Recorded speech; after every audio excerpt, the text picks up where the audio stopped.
우리 한번 따라 하실까요? 축복받을 사람은 어떻게 있다? 따로 있다. 한 번 더 따라 하실게요. 축복받을 사람은 따로 있다. 오늘 이런 제목으로 말씀 연회를 나누기를 원합니다. 목회를 하다 보면 별의별 일을 많이 겪게 됩니다. 그 중에 하나 신기한 것은 뭐냐면 정말 저 사람은 눈에 잘 띄지도 아니하고 그렇게 교회 열심히 다니실까? 소리 없이 있는 듯 없는 듯 그렇게 신앙생활을 하시는 것 같은데, 결정적으로 교회에 어떤 어려움이 있거나 함께 마음을 모아야 될 거 있거나 어떤 힘이 필요할 때에 정말 혼신을 다해서 도우시는 분들이 있더라고요. 그때 느끼는 것은 하나님께서 숨겨놓으신 사람, 예비하신 사람은 따로 있구나, 이런 생각을 하게 됩니다.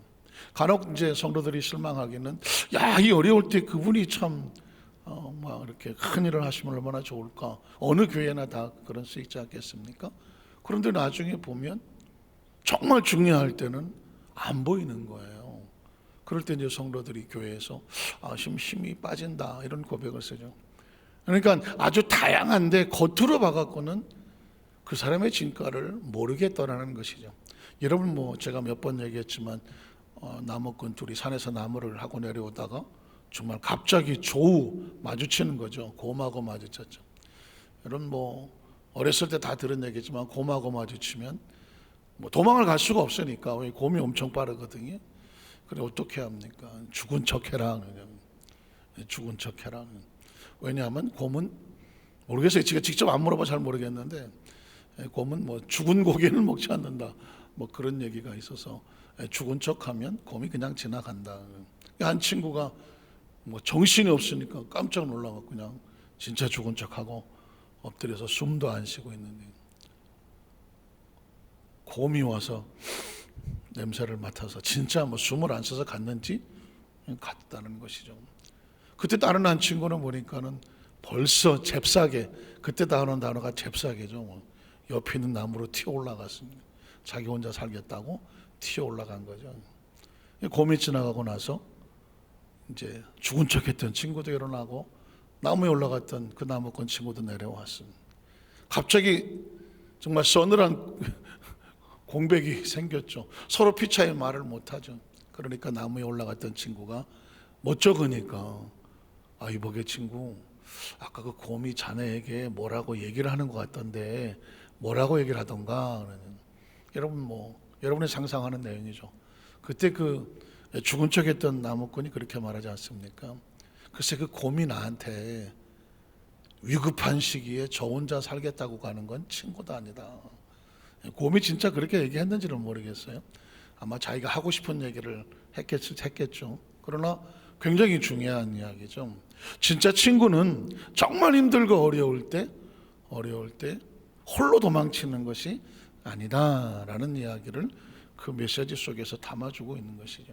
어쩌면 이 치열한 이 사역의 현장, 목회 현장, 신앙의 현장, 전쟁이죠. 지금 전쟁 가운데에 모두가 함께 힘을 모아야 되는 이 상황 속에서 과연 우리는 예수 그리스도의 친구인가?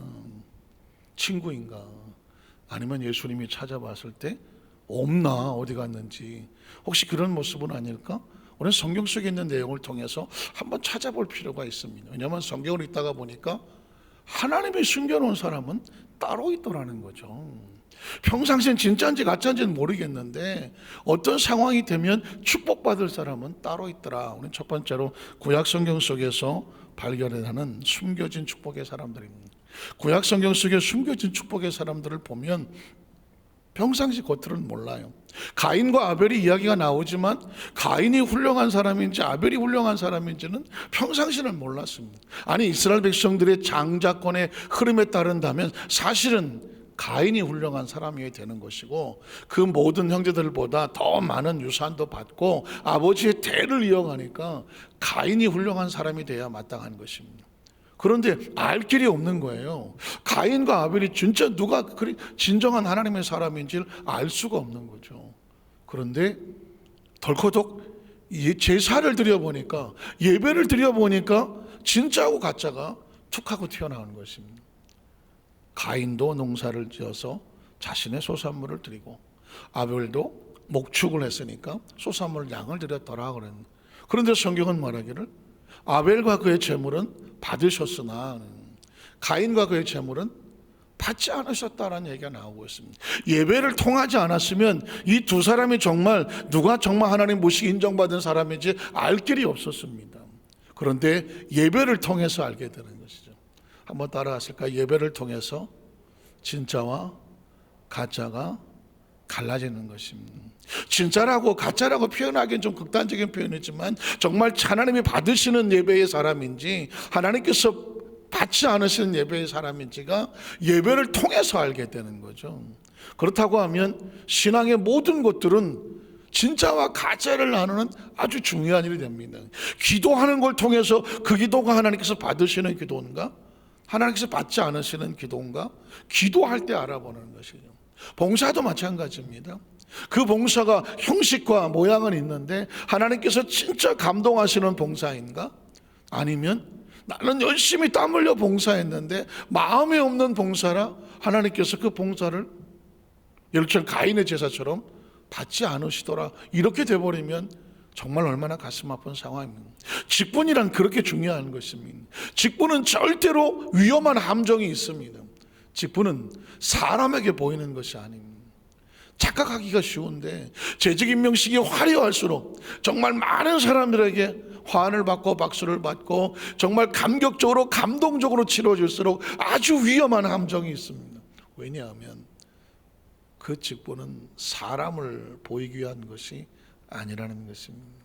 직분은 하나님 앞에 결단하고 서약하고 하나님의 몸된 교회를 위해서 헌신하고 작정하고자 하나님이 세우신 직분이거든요. 그러니까 직분은 내 마음대로 내 어떤 가치를 또 내가 기분에 따라 감정에 따라 움직일 수 있는 것이 절대로 아닌 것입니다.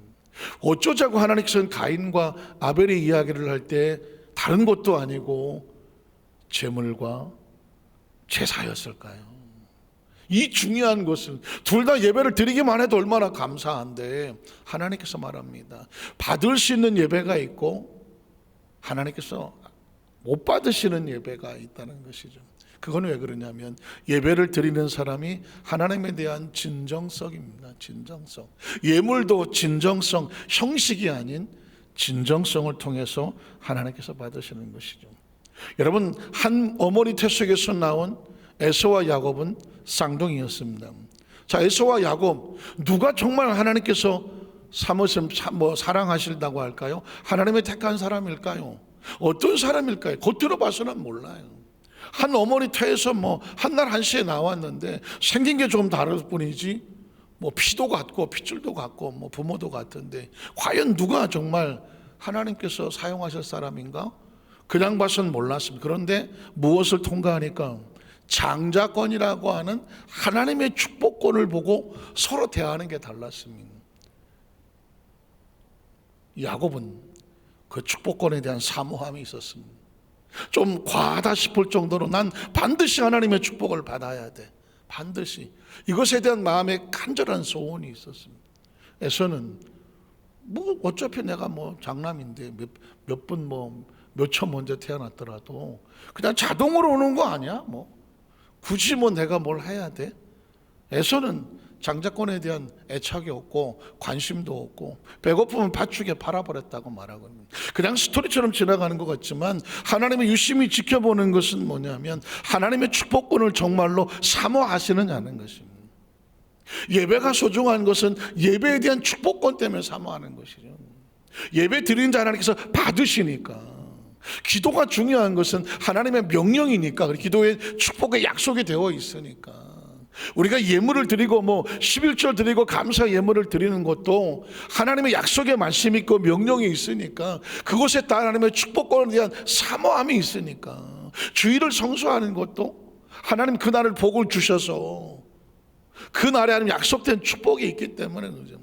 전도와 선교나 다 마찬가지입니다. 봉사와 헌신도 마찬가지. 그곳에 담겨져 있는 하나님의 축복의 약속이 있기 때문에 그것에 대한 기대감이 있는 사람들이 야곱처럼 그 축복권을 사모하는 것입니다.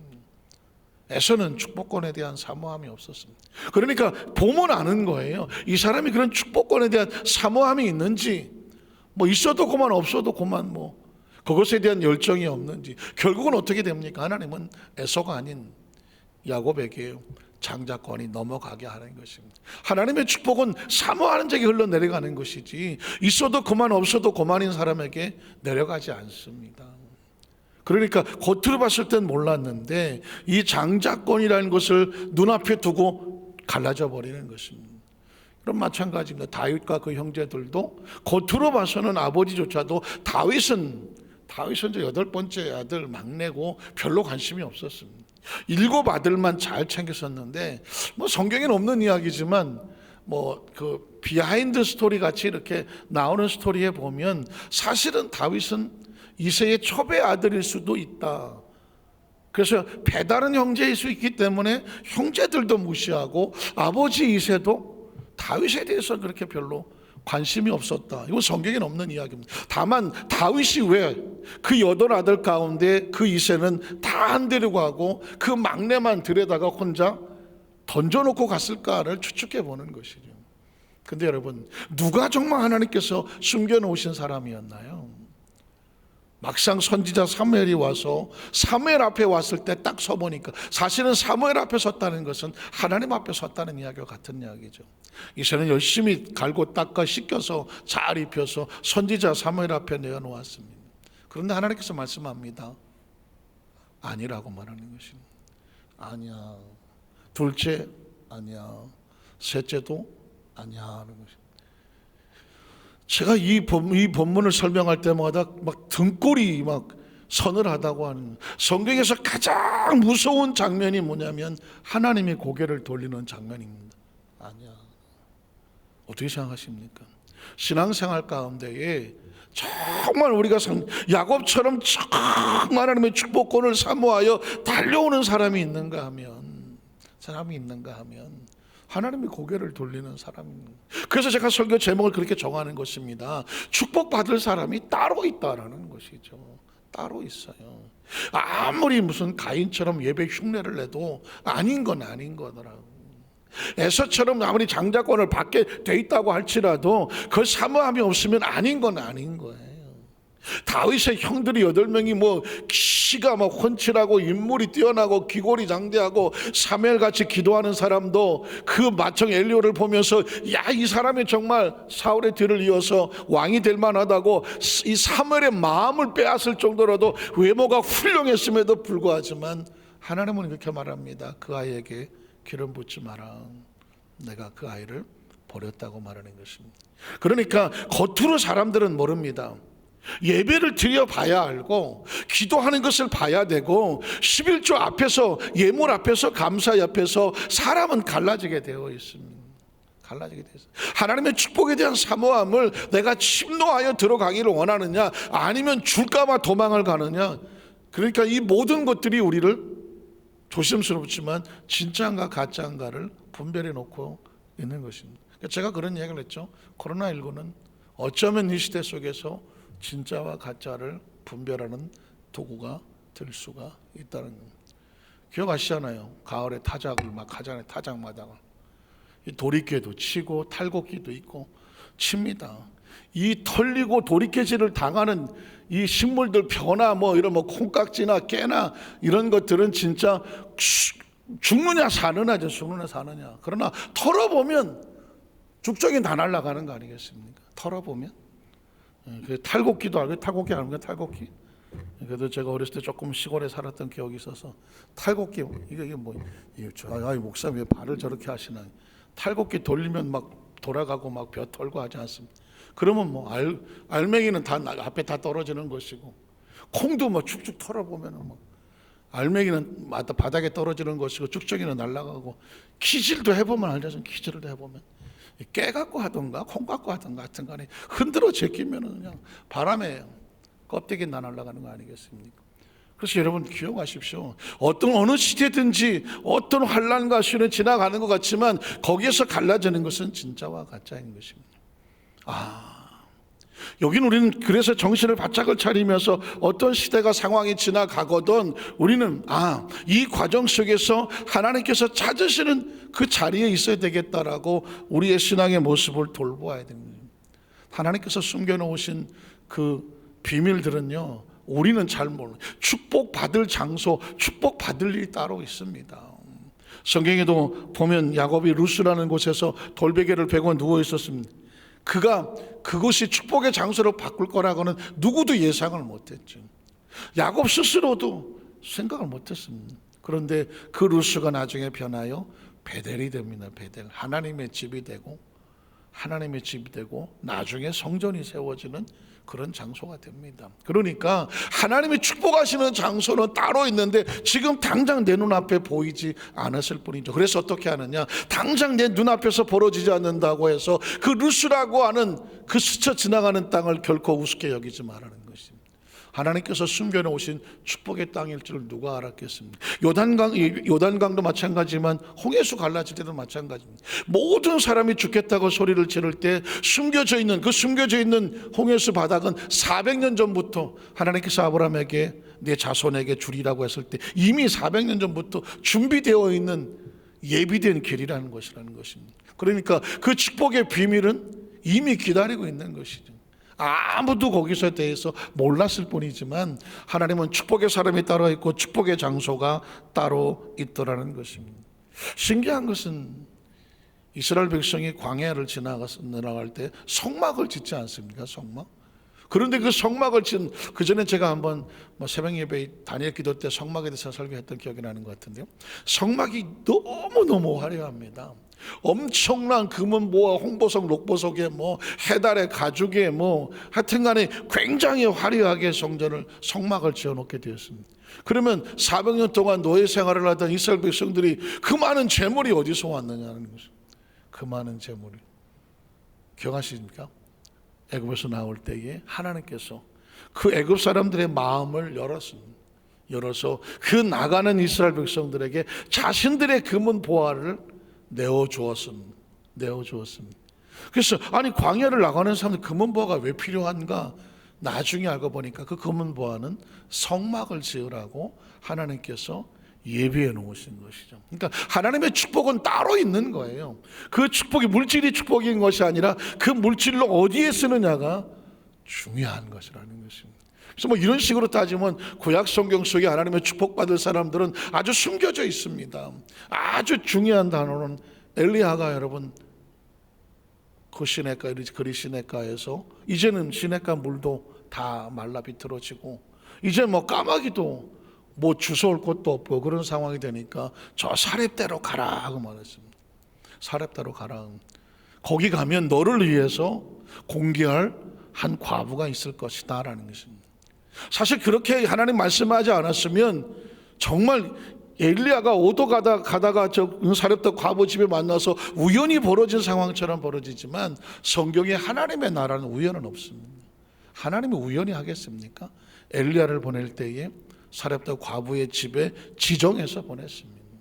나중에 누가복음 4장에 보면 예수님이 그런 고백을 하죠. 엘리야 시대에 엄청난 과부들이 있었다고 말하고 있습니다.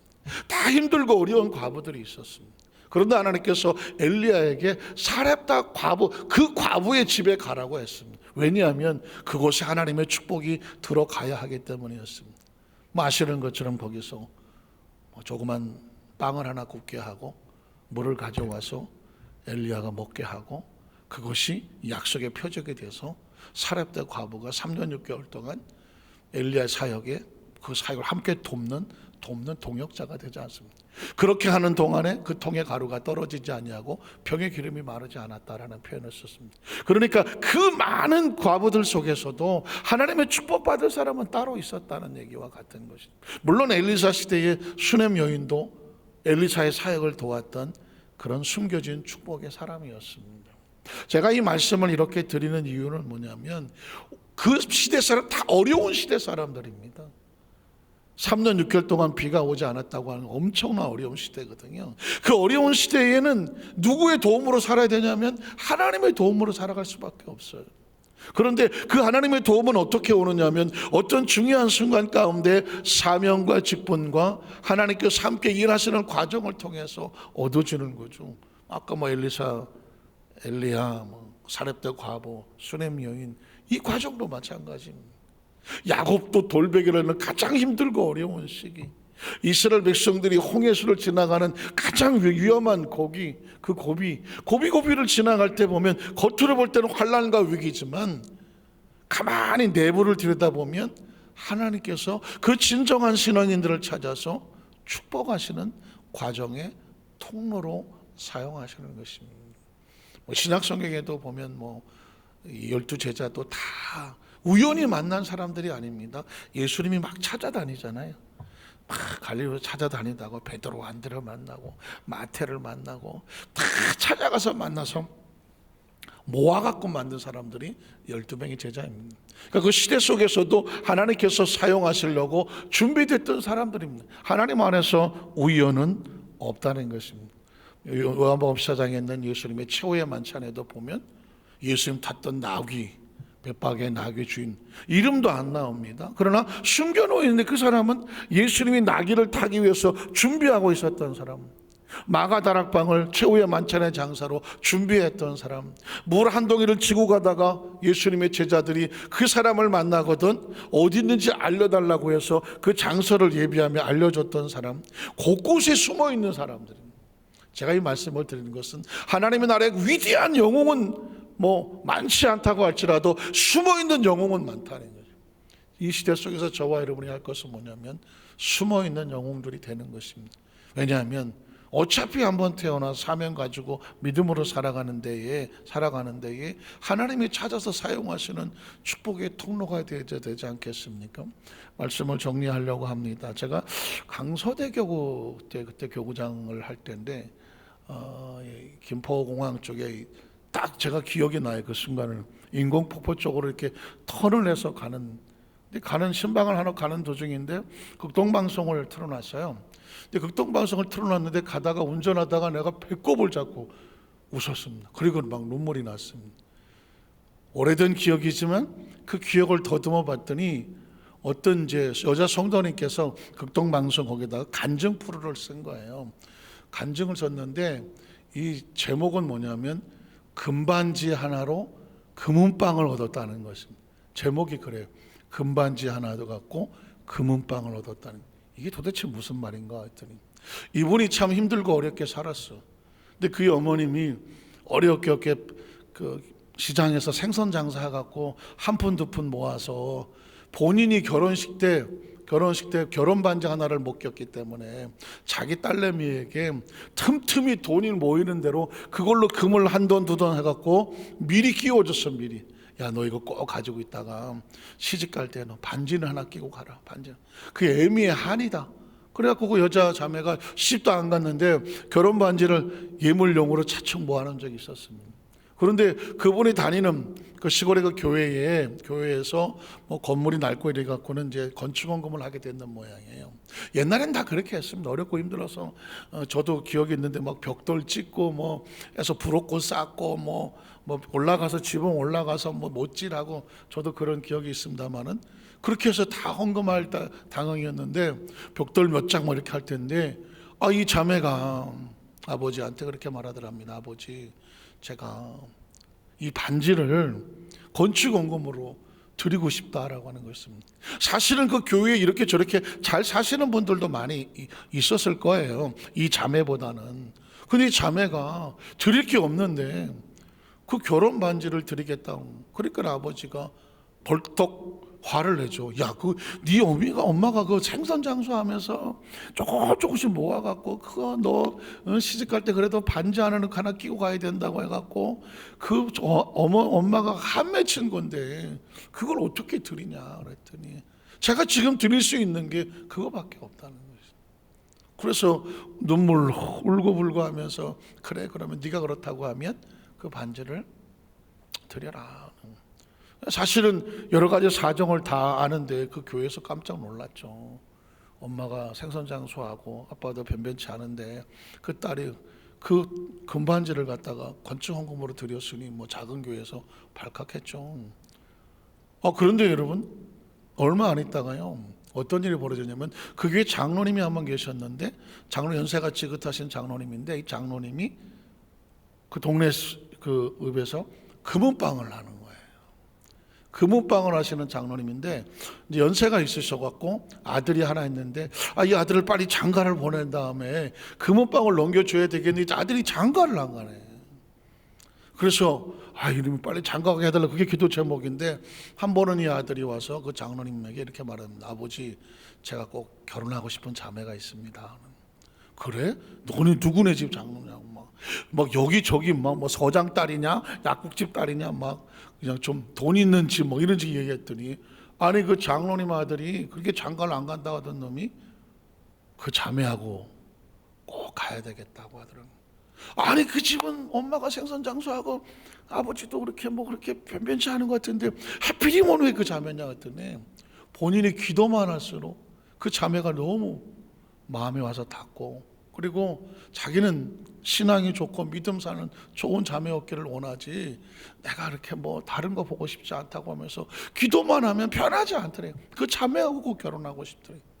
그 작정하고 기도하고 난 다음에 그 장로님께서, 그래 그러면 네가 그렇게 마음에 오는다면 그 자매하고 결혼해라. 그래서 두 집이 결혼을 했어요.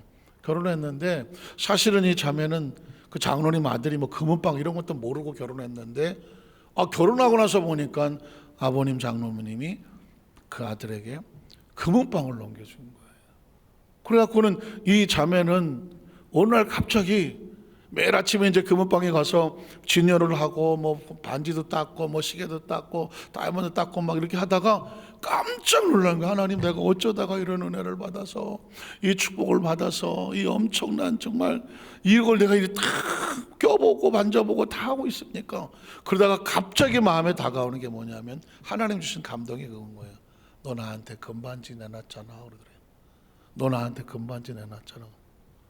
갑자기 정신이 번쩍이 나면서, 그랬나요?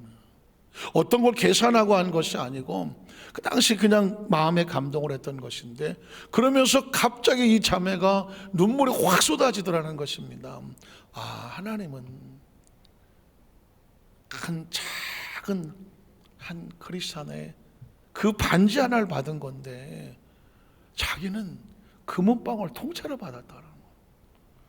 여러분은 별로 감동이 없습니다. 저는요, 운전하다가요, 가다가 땅을 치고 웃었어. 아니 하나님, 금반지 하나 드려갖고 금은방을 주십니까? 그래. 굉장히 오래된 얘기예요. 91년도, 92년도 강서에 있었을 때니. 그때요, 제가 너무 웃었어. 그리고 막 울었어. 야, 하나님은 한 지극히 적은 한 크리스찬의 정성과 뭐, 지금 생각하니까 뭐 금반지 하나 얼마 되겠어. 지금 생각하니까. 그렇지만 그 집에서, 그 자매의 집안에서의 금반지 하나는 눈물겨운 것이었습니다. 그런데 그 눈물을 받으시고 그 아들에게, 그 아들과 결혼하고 금은방울 통째로 줬어. 별로 여러분은 감동이 없는데, 그 다음부터 내가 금반지를 뽑아갖고 나도, 사실 나도 금반지 뽑았어. 옛날 그 IMF 뭐 97년도에 해갖고 나라에서 금모 어쩌고저쩌고 할 때, 그때네 목사 안수 받을 때 받았던 금 넥타이 핀 뭐 빠지 다 털어놨어. 그걸 헌금을 해야 되는데 나라를 위해서 썼는데, 나라에서 나한테 금은방을 안 줘. 어쨌든 그런 적이 있습니다만은, 제가 수십 년 지나간 거잖아요. 까맣게 잊어버렸어요. 저는 이 성경 오늘 말씀을 묵상하다가 갑자기 그 생각이 난 거예요. 지금 이야기하니까 무슨 소설처럼 들리는데, 저는 그 당시에 실제적으로 그 자매가 간증하는 것을 들었어요.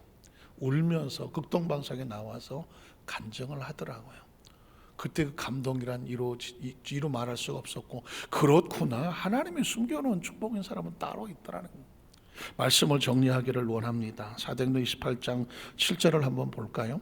유라굴로 광풍을 지나가서 이제 멜리다라고 하는 섬에 도착을 하게 됩니다. 그런데 그 섬의 가장 높은 사람 보블리오라고 하는 사람이 등장을 합니다. 보블리오, 보풀학이 아닙니다. 보블리오. 이 보블리오라는 사람이 있는데 근처에 토지가 있었다. 그러니까 뭐 땅이 많이 있는 사람 같아요. 그 다음 절에 보면 그가 우리를 영접하면 깜짝 놀랍니다. 지금 여러분 상황은 바울은 로마로 끌려가는 죄수의 몸이고요. 간수들 같이 이렇게 뭐 호위병 같은 군사들이 있죠. 로마 병사들이 가고 그 다음에 이제 뭐 배를 움직이는 선주들 같은 사람이 움직이고 바울은 뭐 착고를 차서 갖고 오거나 아주 초라하게 가지 않겠습니까? 그런데 이 보블리오라고 하는 사람이 바울과 그 일행을 영접을 합니다. 영접을. 무슨 생각이 안 듭니까? 바울이 하나님의 사역을 위해서 로마로 가는 과정 가운데에 곳곳에 숨겨놓은 사람이 있어. 그 중에 한 사람이 멜리데라는 섬에 보블리오라는 사람이 등장을 하는 거예요. 영접하여 사울이나 친절하게 머물게 하더라는 것입니다. 여러분 죄수를 호송해 가고 있는데 그 죄수를 친절하게 머물게 할 수 있는 방법은 딱 하나밖에 없습니다. 의미가 있거나 사명이 아니면 안 되는 것이죠. 바울이 가는 곳곳에 숨겨놓은 사람들이 있어서 그를 돕는 힘들고 어려운데 그를 친절하게 돕는 사람이 있습니다. 그 사람의 이름이 보블리오였습니다. 머물게 하더니 그 다음 절은 보블리오 부친이 열병과 이질에 걸려 누워있거늘 바울이 들어가서 기도하고 바울을 영접하여 친절하게 그의 사역을 도왔더니 오히려 바울로 인하여 그의 아버지의 열병이 치료되는 역사가 나타나고 기도 그에게 안수하여 낫게 하매 그 다음 절에 보면 이러므로 섬 가운데 다른 병든 사람들이 와서 고침을 받고 만에 하나 바울을 죄수라고 해갖고 천대하거나 박대하거나 그 로마 병사들만 예우를 하고 바울은 저 구석에 처박아뒀다면 그의 부친이 나을 리는 없는 것입니다. 뿐만 아니라 섬에 있는 다른 사람들에게 하나님의 역사가 나타날 일도 없는 것입니다. 고침을 받고 후한 예로 우리를 또 대접하고 떠날 때에 이제 로마로 다음 장면 로마로 가거든요. 로마로 갈 때에 우리의 쓸 것을 배에다가 실어 주었다는 것입니다. 저는 여기서 무슨 생각이 드냐면 풍랑을 만나지 않았다면 그래서 바울이 멜리데라는 섬으로 그곳에 도착하지 않았다면 보블리오라고 하는 사람에게 이런 역사는 없습니다. 그런데 로마로 가는 도중에 이 바울의 배가 파손을 나고 그것이 멜리데라는 섬을 거쳐서 거기서 머물다가 로마로 가게 되는데 그 머무는 과정 속에서 하나님께서는 이 보블리오라는 사람을 찾아가시는 것이죠. 그 집안의 문제를 해결해 주시고 오히려 보블리오는 바울의 사역을 돕는 손길이 되었다는 것입니다. 사랑하는 성도 여러분, 이게 바로 축복받을 사람은 따로 있는 것입니다. 하나님이 찾아오셔서 그 기회가 왔을 때 그 기회를 잡아서 하나님의 사역을 돕는 손길이 되니까 보블리오의 가정에 하나님의 축복과 치료가 임하게 된 줄로 믿습니다. 여러분이 아마 성경 속에 보블리오는 아마 듣는 이 처음일 수도 있습니다.